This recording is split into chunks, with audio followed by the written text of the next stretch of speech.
Bato de la Rosa noong March 11, 2025. Ito sabi niya, hindi daw siya takot. Ikaw ba, Senator, hindi ka nangangamba dun sa pagpasok ng ICC sa bansa natin? Hindi ka ba natatakot? Hindi ako natatakot. Bring it on. Senator, to this day, Bring it on. wala po kayo natatanggap na invitation natin? Wala. Because last time we spoke to you, sabi niyo po, ayaw yung tanggapin yung calls. Tawag. Wala. Siguro nagsawa na sa kakakontak sa opisina ko. Hindi na. Wala na tumatawag. Letter, wala din po. Wala na rin. Huminto na sila. Lalo na ngayon na pinaghahabol na sila ni President Trump sa US, di ba? Yung mga ICC.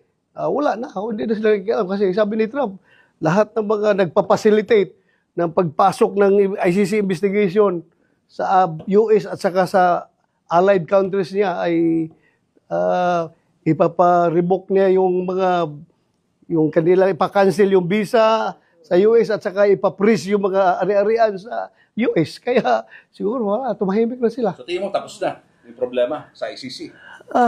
I can never say that because hindi ko man hawak yung ICC talaga eh.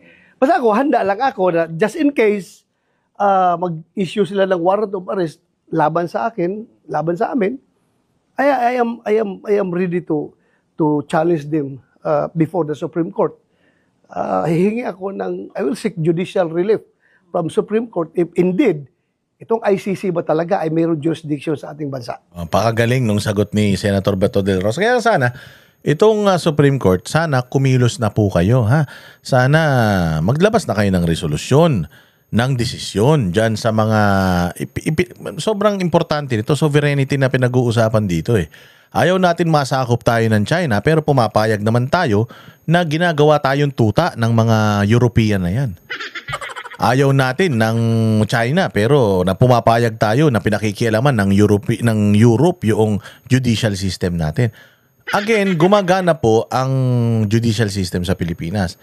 Gumagana ang mga piskal, gumagana ang mga korte, RTC, gumagana ang Supreme Court. Magkakaroon lang po ng kapangyarihan ng ICC kapag wala nang korteng gumagana sa isang bansa. Na-acquit si Leila de Lima, si Lola de Lima na-acquit. Si Maria Ressa napawalang sala din.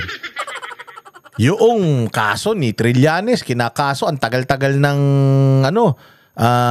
ikinakaso ng mga Duterte kay Trillanes na na-dismiss din sa Department of Justice. Si Pastor Apollo Kibuloy nakakulong. Kahit na anong motion ni Pastor Apollo Kibuloy kahit na anong argumento niya na may legal grounds, hindi siya pinagbibigyan, ha? So ibig sabihin gumagana ang korte kahit na medyo namimili, ha? At ang dami pa. Si Kerwin Espinosa nga wala na eh. Oh, di ba? Ang daming mga na bigyan ng kasalanan or nasintensyahan na ngayon wala na, at yung iba nga masisintensyahan na biglang nagbago. So ibig sabihin, suma total, gumagana ang judicial system dito. Itong mga war on drugs victim na ito, sana magsampa kayo ng kaso dito sa Pilipinas. The reason why hindi nagsasampa ng kaso mga yan sa Pilipinas, kasi nga mas may pag-asa sila doon sa ICC. Bakit? Political ng ICC. Dito sa Pilipinas, pag nagsampa ka ng kaso rito, mas lalong hindi mo pwedeng ipadala si Bato sa ICC. Pag sinampahan mo ng kaso si Senator Bongo dito, mas lalong hindi mo siya pwedeng ipadala sa ICC. Lalong-lalo na si Senator Bongo, 'di ba, may kaso, kinakasuhan 'yan ni Trillanes. Si Bongo, hindi mo siya lalong ipadala doon kasi may mga kaso pa siya na dapat kaharapin dito sa Pilipinas. Ito si Senator Bato de la Rosa, hindi nila yan sinasampahan ng kaso dito sa Pilipinas kasi nga ang gusto nila maipadala yan doon. Maipadala yan doon sa ICC. Si Bongo kasi bilang assistant ni President Duterte, malabo na maisama siya dito sa sinasabi nilang crime against humanity na ito kasi assistant lang siya Hindi naman siya decision maker.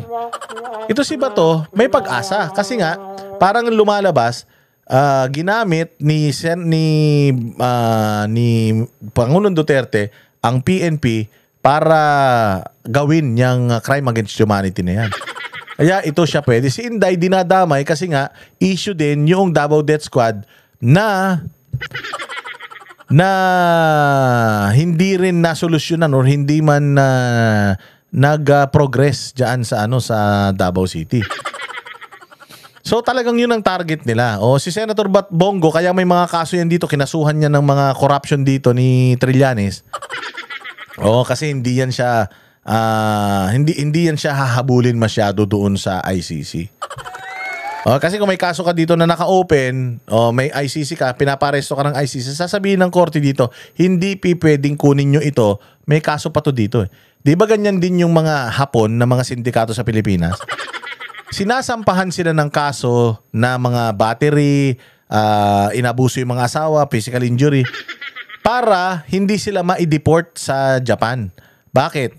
Para hindi sila ma-extradite sa Japan kasi nga may open silang kaso dito. Talagang scam nila yun na kakasuhan sila dito para hindi sila mapauwi sa Japan. Kasi nga pag umuwi sila doon, kulong sila doon. Dito sa Pilipinas, pag nakakulong ka dito, sarap buhay mo. Lalo na kung ganyan, katulad niyan, mga sindikato ka. Ganun din dapat nga si Pangulong Duterte, hindi talaga yan pinadala doon. Bakit? Di ba kinasuhan niya ni Trillanes? Dito, dapat sinetil niya muna lahat ng kaso niya dito bago siya maparating doon. But anyways, bottom line is, nililibang nila tayo at tayo mga Pilipino hindi tayo dapat nagpapalansi sa mga ito. Maging mapagmatsyag. Delikado rin ito Kasi sinasabi ng Malacanang, hindi sila makikipag-cooperate na naman. Sinasabi na naman ng DOJ, hindi na naman sila makikipag-cooperate. Dahil wala pa, sinabi na naman ng DILG, hindi din sila maggagalaw dahil wala pa. Tapos biglang magugulat ka, nandiyan na naman. Tapos biglang inaaresto na naman nila to. Ayun lang masama. Wala na si General Torres. Sino kaya ang gagawa ng kadimonyohan nila? Yun lang. Baka mamaya ibalik na si General Torres dahil kailangan na naman nila ng hudas na manghahayop sa mga kalaban nila sa gobyerno. Kalaban nila sa politika, hindi ba? So yun ang problema natin. Baka mamaya nagpapaka-relax tayo. Wala naman pala Sabi ni ganito Sabi ni ganyan, wala Tapos biglang meron na naman. Katulad nung nangyari kay Pangulong Duterte, yari tayo. Kaya maging mapagmatsyag, mag-ingat. Huwag tayong papayag. Ako, personally, kahit si Leni Robredo yan, kahit sino pa yan, si Trillanes pa yan, dapat dito siya sa Pilipinas ikulong. Dapat dito siya sa Pilipinas magkakaso. Dapat dito siya sa Pilipinas masintensyan, hindi sa ibang lahi. Kahit sino pa yan. Pag Pilipino, dapat atin. Kung atin ng West Philippine Sea, atin din si Senator Bato de la Rosa dahil Pilipino yan. Property yan ng Pilipinas. May karapatan yan na dito sa Pilipinas kasuhan at dito sa Pilipinas masintensyan. Maraming salamat mga bossing. Kita-kita pa tayo ulit sa susunod na vlog. Kami ang boses ng masa, hindi natatakot. Katotohanan lang, di kami nalulunod.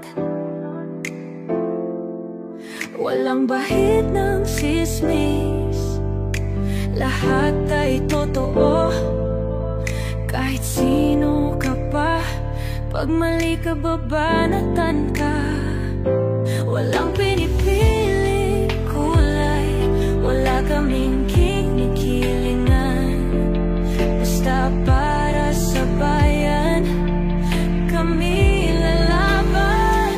Pagdama palakpakan, pag mali banatan. Di matitinag, di matatakot, para sa bayan tuloy ang sigaw. Sa harap ng kamera, walang halong takot. Mga baluktot, lahat kayo'y tutumba. Ang hustisya at